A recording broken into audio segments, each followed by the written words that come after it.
वो सभी के सभी सहमति से हुए, कॉन्सेंसस से हुए। All right, Sanjay.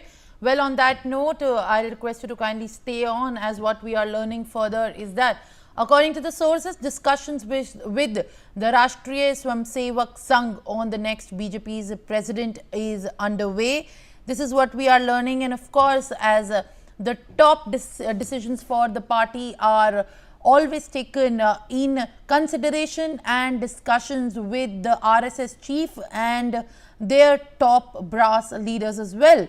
The Sangh definitely has a huge role to play in making these decisions. Sanjay, what are you picking up? The sources indicate that discussions are underway. As far as we, in fact, talk about the names who are in the top race, apart from Prahlad Joshi, Dharmendra Pradhan and Shivraj Singh Chauhan, who is likely to have an edge here is the big question as far as choice for the BJP president is concerned by the top brass.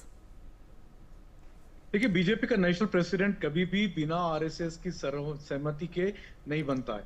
तो BJP और RSS के बीच में जब किसी एक नाम पर सहमति बनती है, तभी बीजेपी के राष्ट्रीय अध्यक्ष तय होता है। उसके बाद ही चुनाव की प्रक्रिया शुरू होती है और उस नाम पर मोहर लग जाती है।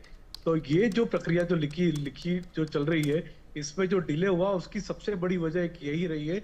ये कहा जा रहा था कि बीजेपी और आरएसएस के बीच में नेशनल प्रेसिडेंट के नाम पर कोई टसल चल रही है या किसी तरीके का मतभेद था, तो वो मतभेद अब पूरी तरह खत्म हो चुका है।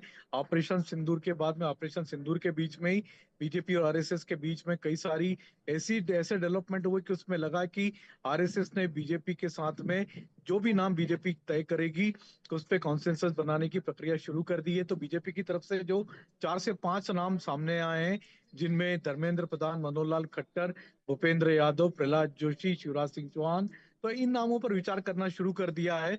और इन्हीं नामों में से आरएसएस की तरफ से कभी भी ग्रीन सिग्नल मिल सकता है, मोहर लग सकती है।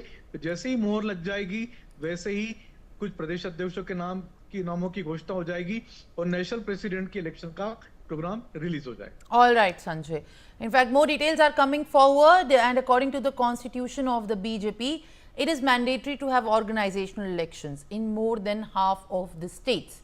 Out of 40 organizational divisions, BJP has conducted elections in the 14 states. Well, if we talk about the synchronization in which the Bharatiya Janata Party is formed and functions, this is as per the due procedure. The polls in more than half of the states are needed. So that means there is a lot of upcoming space accommodated to the new leaders. As far as bestowing over the presidency post is concerned, now the state chiefs are also likely to be replaced and changed, while new names are also likely to be cropped up. Sanjay, what are you picking up as far as more polls in the states ruled by BJP and also those where BJP is in opposition is concerned? देखिए, जहां तक प्रदेश अध्यक्षों की बात है, तो प्रदेश अध्यक्षों के अभी तक 14 स्टेट में चुनाव हो चुके हैं और 40 स्टेट बीजेपी के इस तरह से बने। तो इस तरह से अलग अलग स्टेट हैं, कुल मिलाकर के 40 स्टेट हैं जिनमें चुनाव की प्रक्रिया शुरू हो जाती है। तो अभी तक 14 राज्यों में चुनाव पूरे हो चुके हैं, प्रदेश अध्यक्षों के नाम तय हो चुके हैं। कुल लगभग 5 से 6 राज्यों की और घोषणा हो सकती है। हालांकि बीजेपी के नेताओं का यह दावा है कि लगभग 1 दर्जन स्टेटों के प्रदेश अध्यक्षों के नाम उनके पास तैयार है, सूची तैयार है, जो कभी भी रिलीज हो सकती है, जिसकी घोषणा कभी भी हो सकती है। तो जैसे ही आरएसएस के नाम से हरी झंडी आ जाती है, उनकी तरफ से ग्रीन सिग्नल मिल जाता है, वैसे ही प्रदेश अध्यक्षों के नाम की घोषणा होकर के नेशनल प्रेसिडेंट के नाम की घोषणा भी हो सकती है और निर्वाचन का प्रोग्राम भी शुरू हो जाए।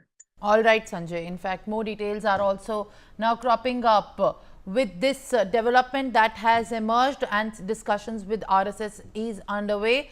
Sources say that if everything goes well, the name of the new BJP national president will be finalized by the end of the June, that is next month. All right, Sanjay, that is the final word that we are also picking up. And now, as far as name is concerned, the race heats up, and the name that could be the next BJP chief holding the prominence for all the top decisions of the party is likely to be finalized by the end of June. That's a big information that we are learning. Sanjay, what are you picking up with in fact, this source-based information is concerned, the surety of which remains to be in fact seen as more names are cropping up and likely to be finalized by the end of June?